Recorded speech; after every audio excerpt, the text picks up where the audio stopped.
Okay, fifth graders, this is probably the most pivotal chapter in the whole book. Chapter 15, What Came Down the Chimney. Christmas Eve is real quiet. Like Freak says, you can hear a mouse fart, which even if it is a stupid joke, makes Grim smile and shake his head. Freak and the Fair Gwen have supper with us, and we're all trying to pretend like everything is normal. And nobody says a word about Killer Kane getting out of prison. The Fair Gwen is wearing this dark red silky blouse and a long black skirt that almost touches the floor, and her waist is so small, she looks like one of those Christmas ornaments, the kind that make the tingle bell sound when the branches move. Freak is all dressed up too. He's wearing this tweedy new suit jacket that has patches on the elbows, and Grim says all he needs is a pipe and he'll look like quite the professor. No tobacco, Freak says. Nicotine is a toxic waste of time. Just the pipe, Grim insists. You don't have to smoke it. Don't get him started on bad habits, Graham says. Maxwell, pass the mint sauce. Mint sauce is one of Graham's specialties, and you'd be amazed how it improves everything, which is why I've been keeping it close by. Anyhow, the food is the best, and you can't beat Graham for Christmas or Thanksgiving or birthdays, and we all eat until we're fit to bust, except the Fair Gwen makes sure Freak doesn't eat too fast. You'd think I was starving him, the Fair Gwen says.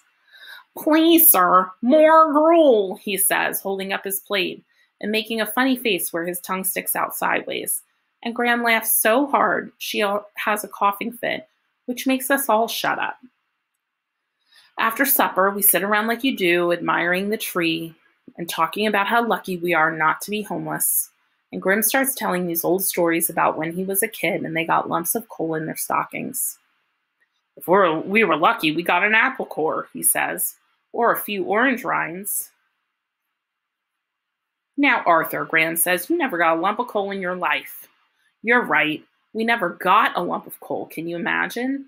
My father couldn't afford coal, so he'd write the word coal on a piece of paper and put it in our stockings, and we'd pretend it was the lump of coal. That's how poor we were. The Fair Gwen is laughing to herself and shaking her head. Graham says, how can you tell such lies on Christmas Eve? I'm telling tales, dear, not lies. Lies are mean things, and tales are meant to entertain. And so we sit there, acting all polite and listening to Grim make stuff up no one would ever in a million years believe, and all of us have a cup of hot chocolate and a piece of Russell Stover candy right out of the box. And then it's time to pass around a few of the presents. Graham has this rule that you can open one on Christmas Eve and you save the rest for the morning, which can be tough deciding what to open first. Grim always starts it off because, like he says, he's really a kid at heart and he can't stand to wait. From Graham, he gets this woolly sweater that buttons up the front and he acts surprised even though he's got about 100 just like it already. Then Graham opens up her present from me, which is a bracelet made of shells from beaches around the world. And she right away puts it on and says it's just what she wanted, which is so like Graham. If you gave her an old beer can, she'd act pleased and say it was just what she wanted. Then Freak opens up his present for me, and even before he gets the paper all the way off, he gives me this thumbs up and says, cool. It's a gizmo that looks like a jackknife, but really it's a whole bunch of little screwdrivers and wrenches and even a little magnifying glass. I'm pretty sure Freak can invent stuff with it if he feels like it. Graham gives the Fair Gwen the scarf that just happens to match her blouse, and everybody goes, ooh, ah. And then I finally decide what present to open. Right away, you know it was something Freak did because the box isn't square. It's pointed at the top like a pyramid. And instead of regular wrapping paper, he's got Sunday comics taped all over it. And it's driving me nuts trying to figure out what would fit inside of a pyramid-shaped box. Freak seems like he's just as excited as me, even though he already knows what he put inside. Take off all the paper first, he says. There's a special way to open it. Real careful. I peel off all the paper. And the thing is, it's not a pyramid-shaped box he bought somewhere. He made it. You can see where he cut out the pieces of cardboard and taped them all together, and written on the sides of the pyramid are all these little signs and arrows. Follow the arrows, he says. The arrows point all over the place, and I have to keep turning the pyramid around until finally I get to this sign that says, press here and be amazed. Go on, Freak says. It's not an explosive device, silly. It won't blow up in your face. I press the spot on the pyramid, and all of a sudden, all 4 sides fold down at the same time. And I'm looking inside the pyramid, and just like Freak promised, I'm amazed.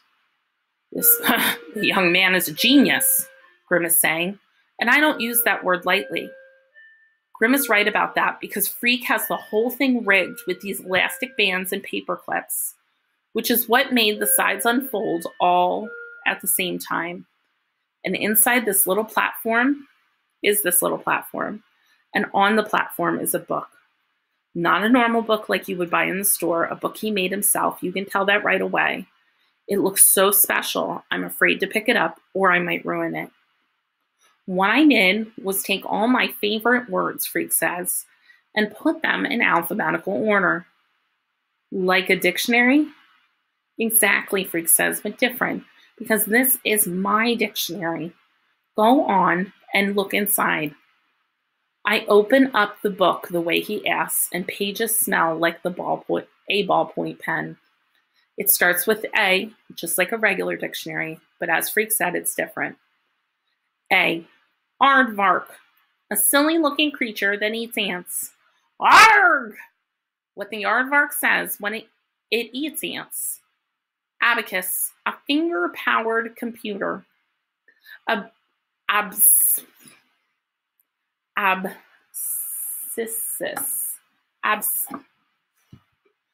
This boy's stuck. Abscissa, the horizontal truth. You don't have to read them all tonight, Freak says. Save some for tomorrow. I gotta tell you, though, you're gonna flip when you see what I did with the Z's. This is the best, getting Freak's dictionary. Everything else is extra. I figure it will take forever to fall asleep because my head is so full of stuff. Grim and his written down lump of coal, the pyramid with the special book inside, and how fat, wet flakes of snow were falling when the fair Gwen towed Freak home in his American Flyer wagon. And on the way home, he was pretending to boss her by saying, on Donner, on Dasher, on Guinevere. And she's telling him to shut up or she'll leave him outside until he turns into a snowman. Which is why I must be dreaming about a little snowman who looks like Freak. The snowman keeps saying, cool, cool. And when I wake up, I can feel the cold coming into my bedroom. Which is weird, because it's always warm in the down under, with the furnace right next to the door. I think I hear the wind right there in the room. Except it's not the wind. Someone breathing. Someone who rises up, darker than night, as big as the room, and puts a giant hand on my face and presses down. Don't say a word, boy, he whispers. Not a sound. I hope that you will tune in for the next chapter.